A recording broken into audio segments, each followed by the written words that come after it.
नमस्कार। India debate में आप सबका स्वागत है। मैं हूं आशुतोष पाठक। मित्रों, आजकल मैं होम मिनिस्ट्री, सेंट्रल गवर्नमेंट और होम मिनिस्ट्री महाराष्ट्र सरकार में अपने सूत्रों को बड़ी पैनी निगाह रखने के लिए लगा दिया है और मैं हर दिन आपको नई ब्रेकिंग दे रहा हूं। 30 सितंबर की तारीख के पहले बवाल मचा हुआ है दोनों पावर कॉरिडोर में। महाराष्ट्र के भी होम मिनिस्ट्री का जो कॉरिडोर है वहां और केंद्रीय होम मिनिस्ट्री के कॉरिडोर में भी। और बहुतों को यह बात समझ में नहीं आ रही है कि आखिर ये हुआ कैसे, क्यों हो गया। सब कुछ तो सेट कर दिया था, फिर ये बात कहां से, ये टेढ़ी कैसे चल पड़ी, हमारी चाल टेढ़ी कैसे हो गई, गलती कहां हुई। तो पावर कॉर्ड गैलरी में वो जिनको कि ऑलमोस्ट बचा लिया गया था, बल्कि अभी तक उनको लग रहा है कि हम बच चुके हैं, अब हमारे खिलाफ कुछ होने वाला नहीं है। लेकिन आज मैं आपको बड़ी ब्रेकिंग दे रहा हूं।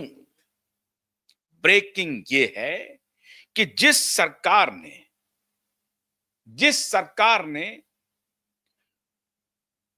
अनैतिक समझौता कर लिया था, अनैतिक, कब? 2023 में, और फरवरी 2023 में कर लिया था। 29 फरवरी 2020, हालांकि मेरे जन्मदिन के दिन 29 फरवरी 2020 को माननीय परमवीर सिंह मुंबई के पुलिस कमिश्नर बनाए गए और फरवरी से जून के बीच में इन्होंने सारे करामात कर दिए। करामात कोई और कर रहा था, लेकिन उसके शागिर्द बन गए। यह बात सही है कि परमवीर सिंह बिल्कुल इस खेल में खुद को शामिल नहीं करना चाहता था, यह बात सही है। लेकिन परमवीर सिंह ने अपने आका के कहने पर वो सारा धंधा शुरू कर दिया जो उसे नहीं करना चाहिए था। किस खेल में शामिल नहीं होना चाह रहा था वो सुशांत और दिशा के हत्या के खेल में परमवीर सिंह शामिल होना नहीं चाह रहा था। आज की जो हमारे पास पुख्ता जानकारी है वो ये है, परमवीर सिंह नहीं चाह रहे थे कि हम सुशांत और दिशा की हत्या के मामले में जो कुछ भी चल रहा है, इस साजिश से परमवीर सिंह पूरी तरह से अनभिज्ञ थे, अभी जो हमारे सूत्र बता रहे हैं। लेकिन 29 फरवरी 2020 को पुलिस कमिश्नर बनने के बाद परमवीर सिंह के ऊपर जो सबसे पहला दबाव आया, उद्धव ठाकरे का, इस पापी उद्धव ठाकरे का, वो पहला दबाव आया मित्रों इस उद्धव ठाकरे का कि सचिन बाजे को आप रीइंस्टेट कीजिए। इस पक्ष में भी परमवीर सिंह नहीं थे, यह भी बात सच है। मेरे जो सूत्र बता रहे हैं, और सूत्र बहुत ही खतरनाक सूत्र हैं, खतरनाक, अंदर की पूरी खबर ला करके दे रहे हैं, और वो भी मेरे आईपीएस मित्र हैं, उनके हवाले से मैं ये खबर दे रहा हूं। तो परमवीर सिंह इस पक्ष में भी नहीं थे कि सचिन बाजे को अपॉइंट किया जाए। उसके पीछे का कारण उन्होंने बताया कि परमवीर सिंह नहीं चाह रहे थे कि ऐसे पुलिस ऑफिसर को, एक तो पूरी तरह से कानून के निगाह में टेंटेड है वो, और हाईकोर्ट के आदेश पर उसको डिसमिस किया गया है, लेकिन वो व्यक्ति उद्धव ठाकरे का करीबी है, और अगर उसे मैं रीइंस्टेट करता हूं तो उद्धव ठाकरे उसका बेजा इस्तेमाल करेंगे और सारी बात हमारे ऊपर आएगी, जो आखिर में हुई, जिसमें ये फंसे। परमवीर सिंह अपना कुचक्र, अपनी जो सल्तनत चला रहे थे, वो सल्तनत इनका अनवरत जारी था। बहुत तरह के कर्मों में ये किस प्रकार से शामिल थे, आज मैं आपको फर्स्ट हैंड अकाउंट दे रहा हूं। ठाणे में एक उगाही का मामला आया, और उस उगाही के मामले में परमवीर सिंह के खिलाफ घोर एलिगेशन लगाए गए। आज भी वो मामला चल रहा है। लेकिन परमबीर सिंह सचिन वाजे के अपॉइंटमेंट के लिए राजी नहीं थे। फिर क्या हुआ? परमबीर सिंह को मातोश्री बुलाया गया। परमबीर सिंह मातोश्री पहुंचे। परमबीर सिंह को कहा गया कि भाई ये ऑफिसर है, इसे आपको अपॉइंट करना है। देखते जाइए 29 फरवरी 2020 को अपॉइंटमेंट होता है पुलिस कमिश्नर के रूप में, और मार्च में ही परमबीर सिंह को तलब कर लिया गया मातोश्री। क्यों? क्योंकि परम उद्धव ठाकरे ऑफिस जाता ही नहीं था। कोविड का बहाना बना करके जब तक उद्धव ठाकरे मुख्यमंत्री रहा, वो मुख्यमंत्री कार्यालय गया ही नहीं। तो उद्धव ठाकरे ने कहा कि भाई हम तो वहां जाएंगे नहीं, आप आइए। और जनरली चीफ सेक्रेटरी हो, एडिशनल सेक्रेटरी हो, डीजीपी हो, मुंबई का कमिश्नर हो, और जो डीजी पुलिस जितने थे वो सब हो, वो सारे के सारे मातोश्री जाते थे और वहीं से सारा आदेश लेते थे। मार्च में ही मातोश्री तलब किया गया और मार्च में ही यह फरमान सुना दिया गया कि भाई आपको सचिन वाजे को अपॉइंट करना है। 29 फरवरी आखिरी महीना था। मार्च में उनको फरमान सुना दिया गया और उसके बाद सचिन वाजे के अपॉइंटमेंट के लिए परमबीर सिंह के ऊपर एक और जगह से दबाव आया। और वो कहा जा रहा है, जो मेरे सूत्र बता रहे हैं, वो दबाव शरद पवार की भी तरफ से था। मतलब ये हुआ कि उद्धव ठाकरे ने ये दोनों काम कर लिया था कि अगर परमबीर बायां दायां करेगा तो परमबीर की बड़ी अच्छी दोस्ती थी अजित दादा पवार से। क्यों अच्छी दोस्ती थी, अब वो भी मैं बताता हूं।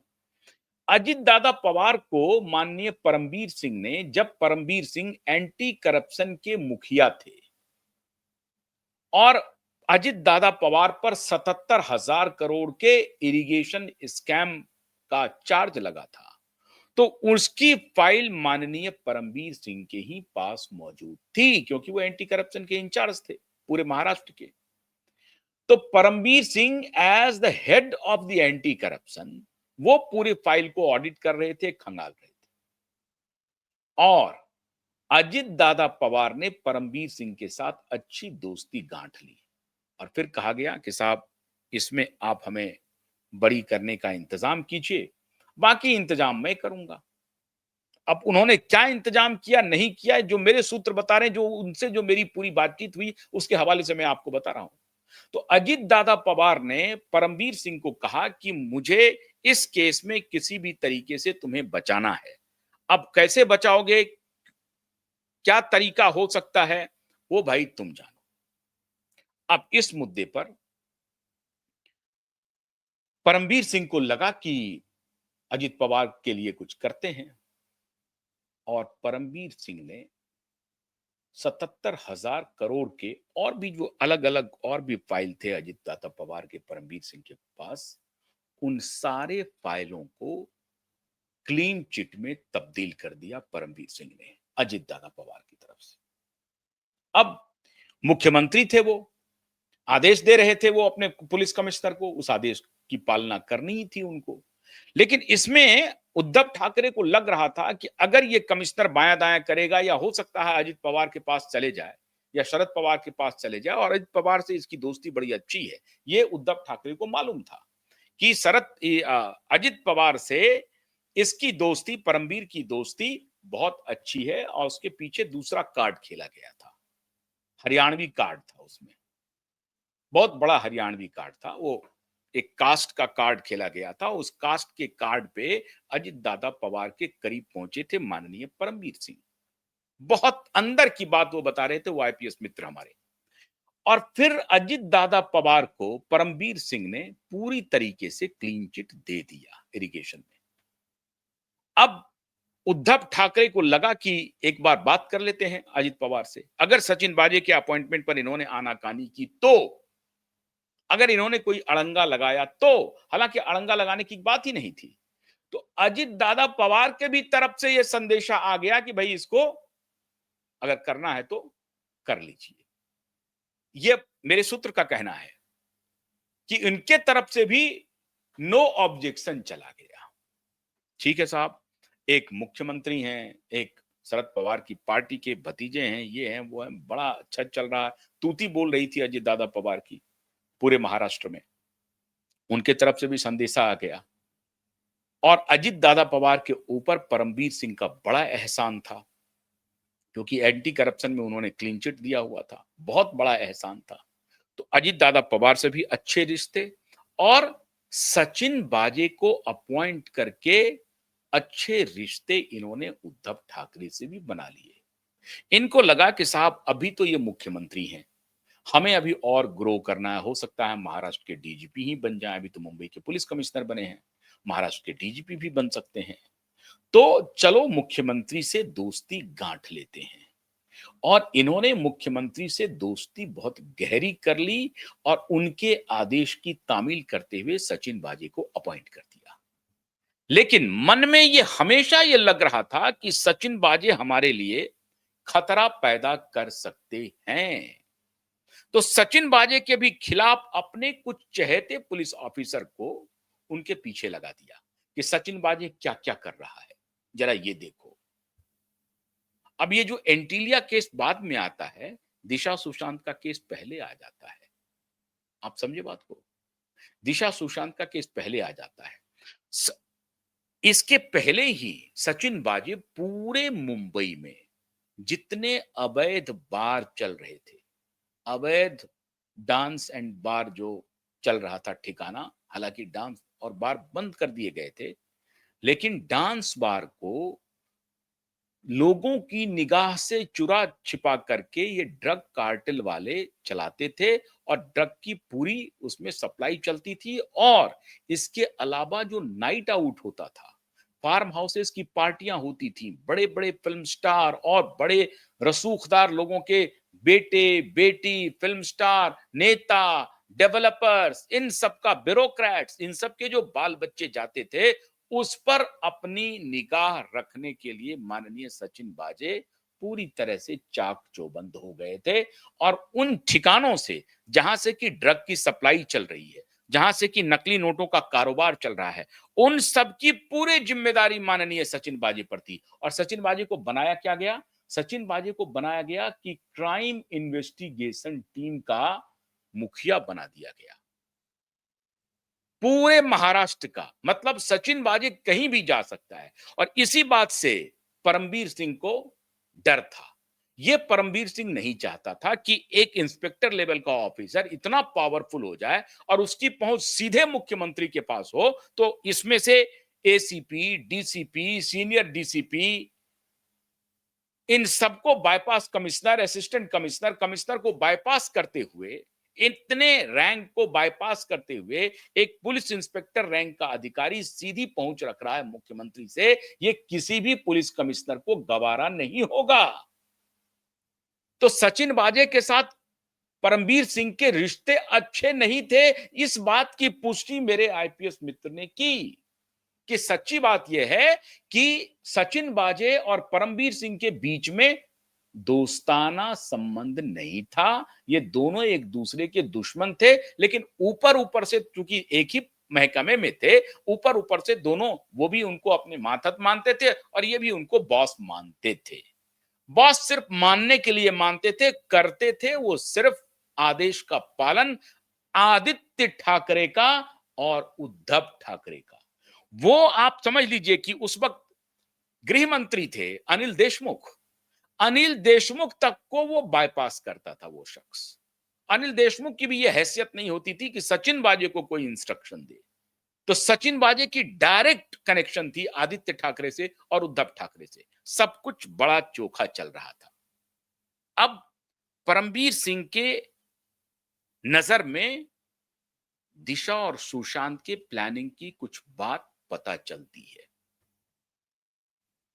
परमवीर सिंह इसके तार जोड़ते हैं और परमवीर सिंह को लगता है कि ये मामला कुछ डेविएट हो सकता है। लेकिन फिर भी परमवीर सिंह ने कभी ये सोचा नहीं था कि ये क्रिमिनल लोग इस तरह का काम करेंगे, कि उनकी हत्या कर देंगे, बलात्कार करके हत्या कर देंगे।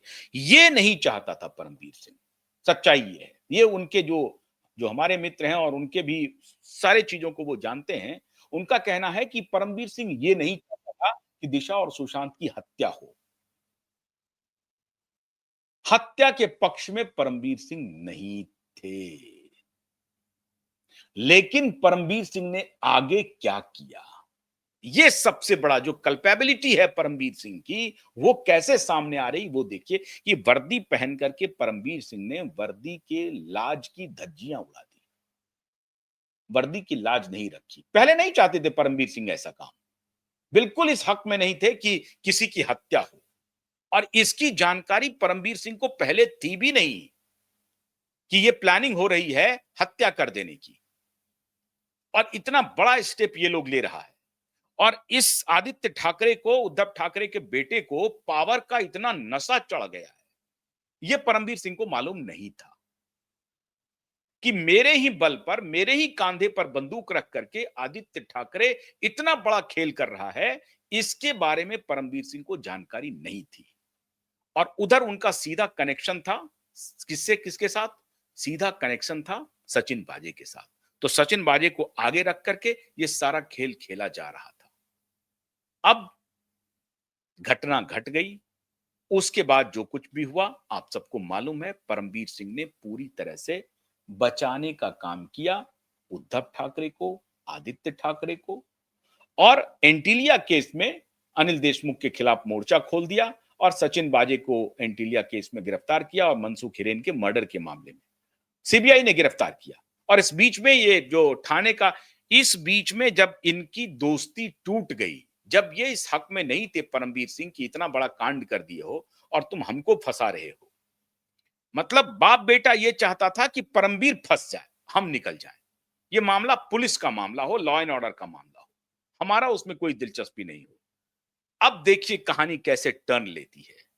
ये परमवीर सिंह ही हैं जिन्होंने इस पूरे मामले को पब्लिक डोमेन में रखा कि साहब ये जो कहानी है ना, इस कहानी के पीछे ये दोनों बाप बेटा है। इंटरेस्टिंग फैक्ट है,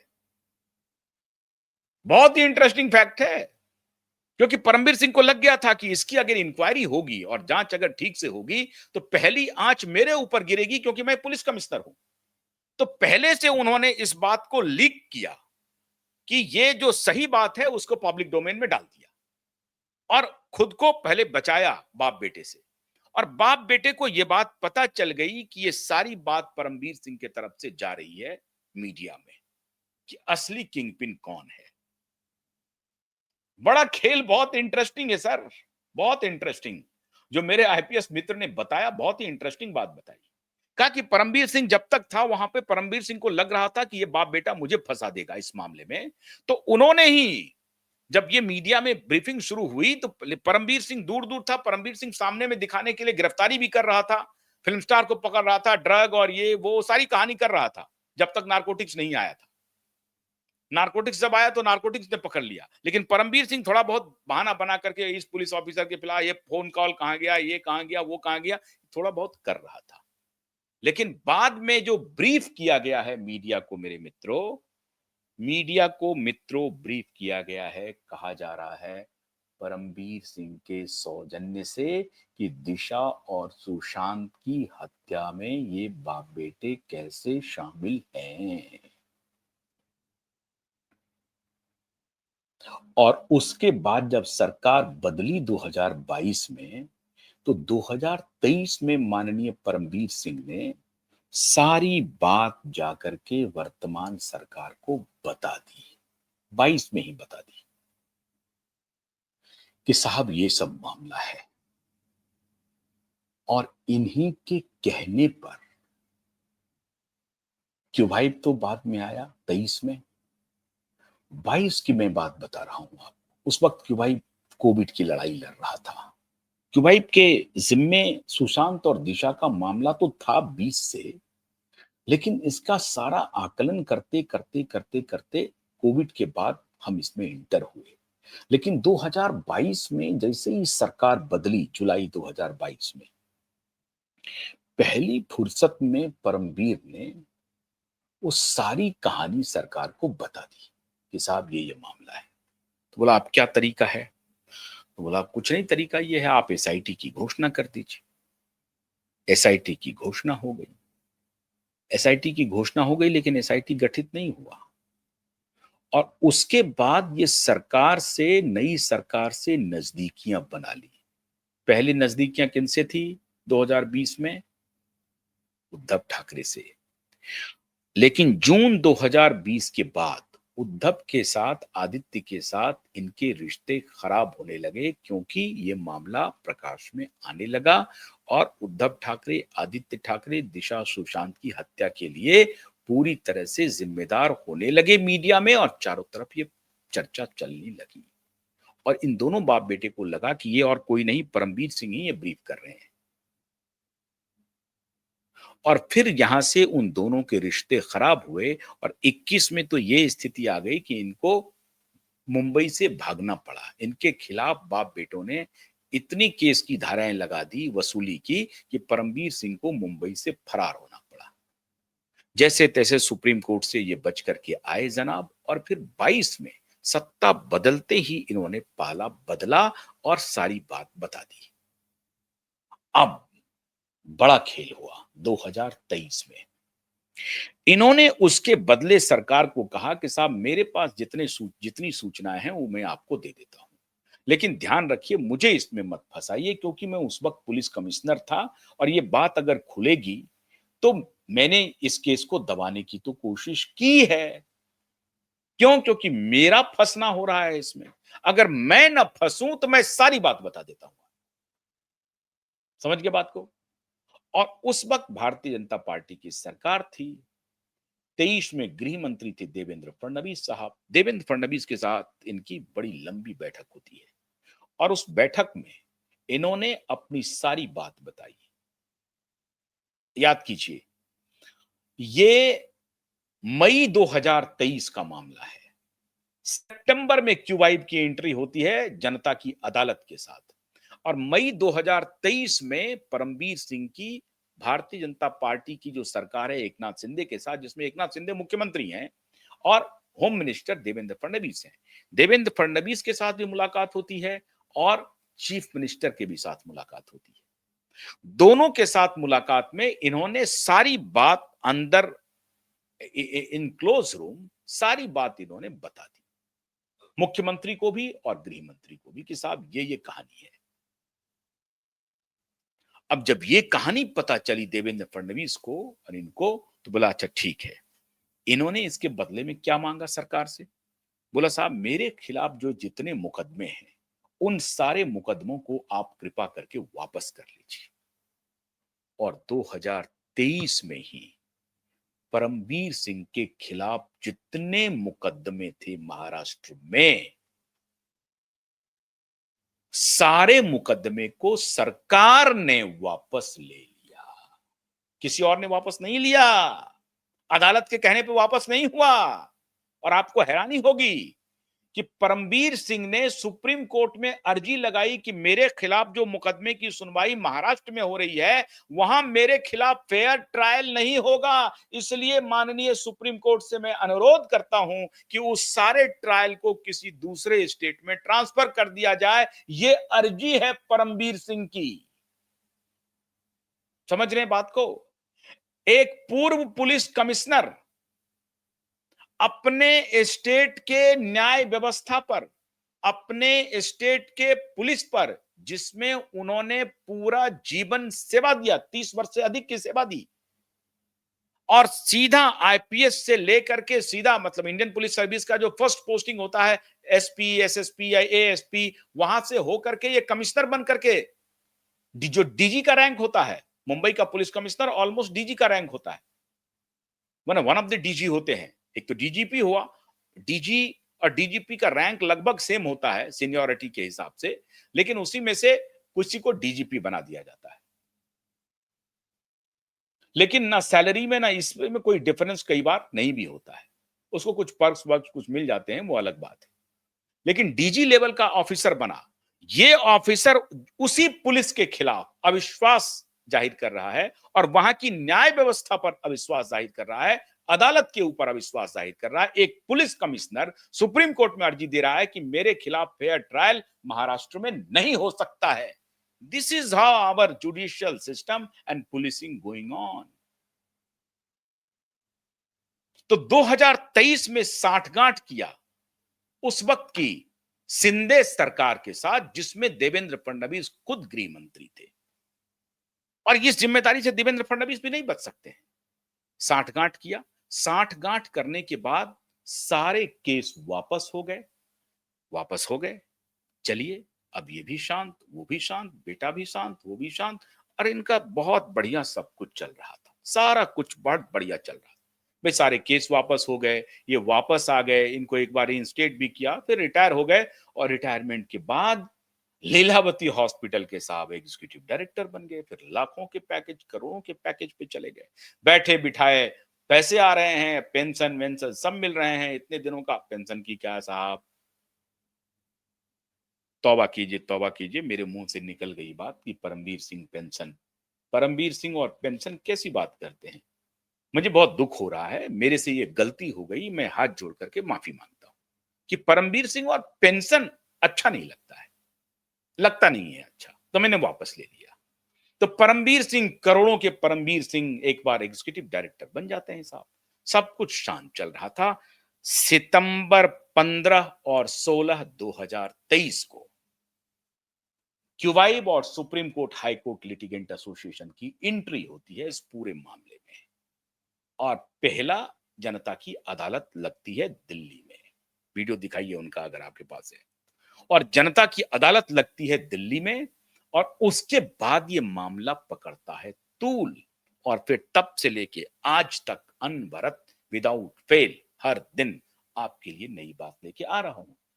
अभी अब जो नई बात सामने आई है मित्रों, नई बात यह है कि अब ये सरकार कह रही है कि साहब 30 सितंबर को जो हमें एफिडेविट का रिप्लाई करना है ना, उस एफिडेविट के रिप्लाई में बाबा हम क्या लिखें, किसको फंसाएं, किसको बचाएं, कैसे बचाएं, कोई तरीका मुझे नहीं मिल रहा है। परमवीर, आप फंस रहे हो। बात समझे? ये खबर है कि सरकार अब इस में परेशान हो गई है कि साहब मैं तो अगर रिपोर्ट देता हूं तो ओनस तो आपके ऊपर आना ही आना है, आप कमिश्नर हैं, तो या तो आप सारी बात बता दीजिए आकर के खुल करके, नहीं तो मुझे बताना पड़ेगा अदालत में, क्योंकि अदालत तो कहेगी कि ये जो आप जो रिपोर्ट दे रहे हैं बाजू में रखो। अदालत तो पूछेगी कि ये उनके पिता आ गए हैं और केस लॉ दे दिया है नीलेश ओझा ने, और इस केस लॉ के हिसाब से तो 25 साल के बाद भी अगर पीड़ित के परिवारजन न्याय की मांग लेकर के आ जाते हैं और उनको कोई अविश्वास वो जतलाते हैं, तो पीड़ित के परिवार के की बातों को संज्ञान में रख करके जांच करनी पड़ेगी। ये केस लॉ है, और सुप्रीम कोर्ट के केस लॉ को हाई कोर्ट फॉरगो नहीं कर सकता है, इग्नोर नहीं कर सकता है। तो एफआईआर तो करना ही पड़ेगा, और जब एफआईआर करना पड़ेगा तो केस की पहली सुनवाई कमिश्नर के दफ्तर पहुंचेगी। बात को समझे कहानी? अरे 30 सितंबर नहीं होगा, फिर हो जाएगा अक्टूबर, होगा नवंबर, हो जाएगा, कितनी तारीखें होंगी, तारीख तो बचेगी नहीं ना।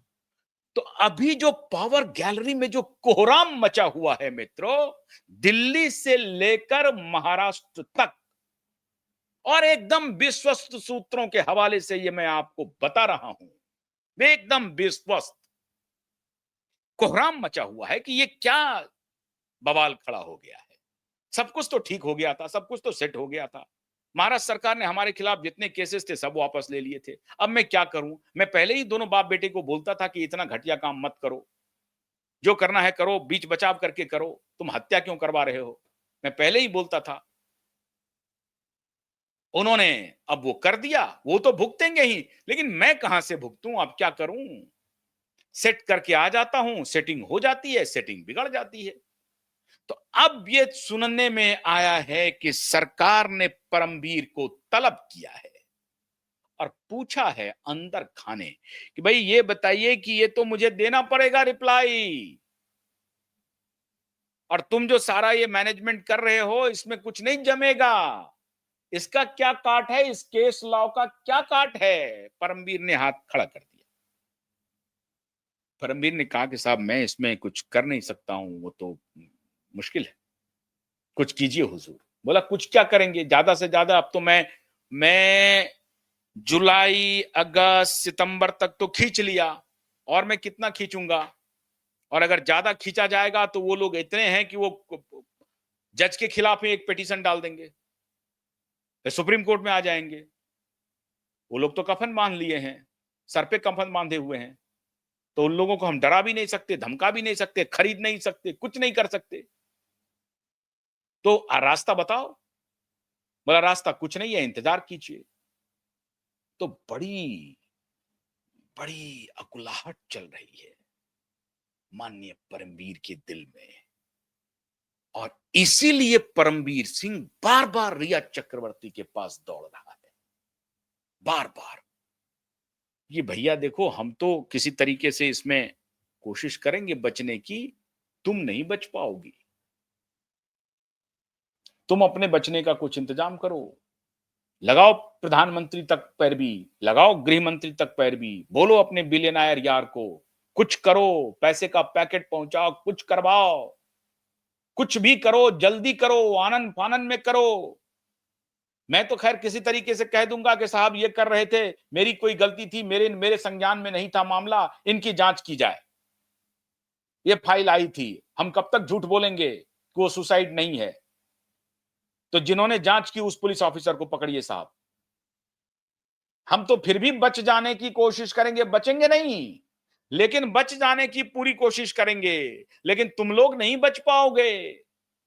तुम लोगों के सारे डिटेल तो नारकोटिक्स के पास भी हैं, और जो एविडेंस है उस एविडेंस के आधार पर तो बचना मुश्किल है। और फिर जो अभी जो पूरा तिकड़म करके पटना कोर्ट में जो जमा किया गया है, वो उसी रिपोर्ट को आधार बना करके आप लोग फंस जाओगे सारे लोग। तो कितने दिन तक केस चलेगा?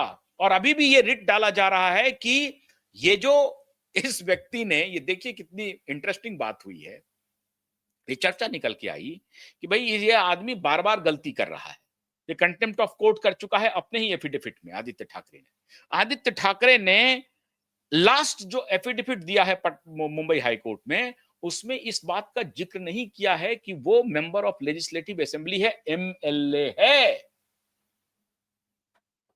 तो सुनवाई के दौरान पहले ही दिन कहेगा कि साहब ये देखिए, ये फ्रॉड व्यक्ति ये झूठा एफिडेविट दे रहा है और आपकी अवमानना कर रहा है। ये ब्रॉड डे लाइट में नहीं लिख रहा है, ये लिख रहा है कि शिवसेना के कार्यकर्ता हैं, लेकिन ये नहीं लिख रहा है कि वो शिवसेना के एमएलए हैं। और वो इसलिए नहीं लिख रहा है क्योंकि एमएलए एमपी कोर्ट में ये केस ट्रांसफर होगा तो 12 महीने के अंदर सुनवाई पूरी करनी है, ये आदेश है, इसलिए वो छुपा रहा है ये बात।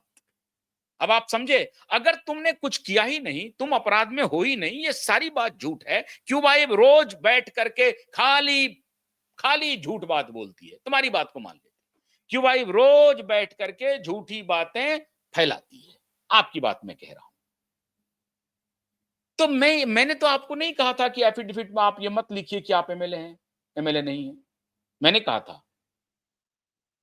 क्या? ये ऑन रिकॉर्ड है, ये material on record in the court है, ये कोर्ट की संपत्ति है। ये क्यूबाइब नहीं कह रहा है, क्यूबाइब ने ड्राफ्ट नहीं करवाया, क्यूबाइब ने नहीं कहा कि अघोरी पूजा करो जो प्रतिबंधित है। क्यूबाइब ने कहा था क्या? क्यूबाइब ने नहीं कहा था कि अघोरी पूजा करो, और वहां से जो अघोरी तुमको बताया तो उसमें डेट अपना उम्र भी लिख दो, गलत लिख दो, 28 साल लिख दो, हो गए हो 35 साल के, लिखो तुम 28 साल के। ये तो क्यूबाइब ने नहीं कहा था, और ये प्रिंटिंग मिस्टेक भी नहीं है, ये प्रिंटिंग मिस्टेक भी नहीं है। तो जब वहां कंटेम्प्ट ऑफ कोर्ट की तुम्हारे ऊपर लगेगी फटकार, तो तुम कहोगे कि नहीं प्रिंटिंग मिस्टेक है, और प्रिंटिंग मिस्टेक की जैसे बात होगी तो कहा जाएगा कि साहब ये प्रिंटिंग मिस्टेक हो सकता है क्या? ये दो दो बातें। पहले एफिडेविट में इनकी उम्र 33 साल है, 32 साल दिखा रहा है, जो अब 35 साल हो गया है, और अभी ये दूसरा एफिडेविट दिया उसमें 28 साल है।